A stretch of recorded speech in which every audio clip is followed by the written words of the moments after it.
Assalamualaikum Mam, ketemu lagi dengan saya Dr. Putra. Kali ini saya mendapatkan pertanyaan, apakah bisa saya melahirkan normal dok? Karena anak pertama saya katanya lahir secara operasi. Sebenarnya boleh-boleh saja Mam, dan istilah ini sering disebut dengan vaginal birth after cesarean section, yaitu menggambarkan proses persalinan setelah pernah mengalami operasi sebelumnya. Dari American College of Obstetrics and Gynecology atau AJOG mengungkapkan bahwa tidak masalah bagi seorang ibu bila ingin menjalani atau proses PBAC. Sebenarnya PBAC ini merupakan proses persalinan yang aman selama ibu hamil tersebut memenuhi persyaratan dan mendapatkan persetujuan dari dokter spesialis kandungan. Proses PBAC ini harus dilakukan di rumah sakit dengan fasilitas kamar operasi emergensi 24 jam dan tidak boleh dilakukan di rumah. Salah satu syarat yang lebih penting yaitu jarak antara kehamilan sekarang dengan persalinan sesar sebelumnya adalah 18 bulan. Kondisi ibu hamil yang diperbolehkan untuk melahirkan secara normal setelah operasi sesar saat ini hanya mengandung satu bayi, pernah mengalami atau menjalani satu kali operasi sebelumnya, tapi bukan dengan sayatan vertikal. Persalinan terjadi secara spontan, termasuk dengan kontraksinya tanpa ada induksi, sehingga proses persalinan bisa dialami secara alami. Ukuran tafsiran berat janin saat ini lebih kecil dibandingkan dengan ukuran berat janin sebelumnya. Belum pernah mengalami atau menjalani operasi pada rahim, operasi myomectomy atau mengangkat tumor jinak pada rahim. Otomatis tulang panggul ibu harus cukup besar ya, bukan ada indikasi cephalopelvic disproportion atau panggul sempit. Tidak memiliki kondisi medis yang membahayakan proses persalinan secara normal. Plasenta previa, hamil di usia yang terlalu tua, misalnya umur di atas 35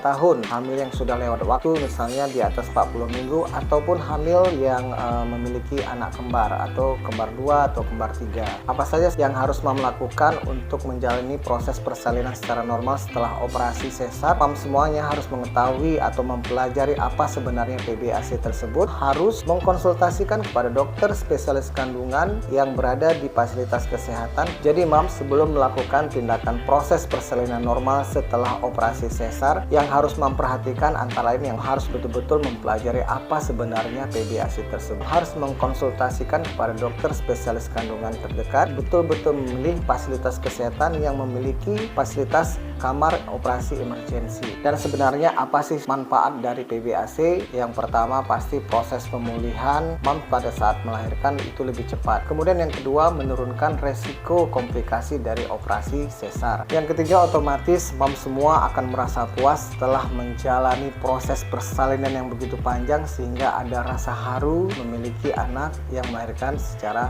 normal. Demikian penjelasan saya mengenai vaginal birth after C-section. Sampai ketemu di pertanyaan-pertanyaan berikutnya. Assalamualaikum warahmatullahi wabarakatuh.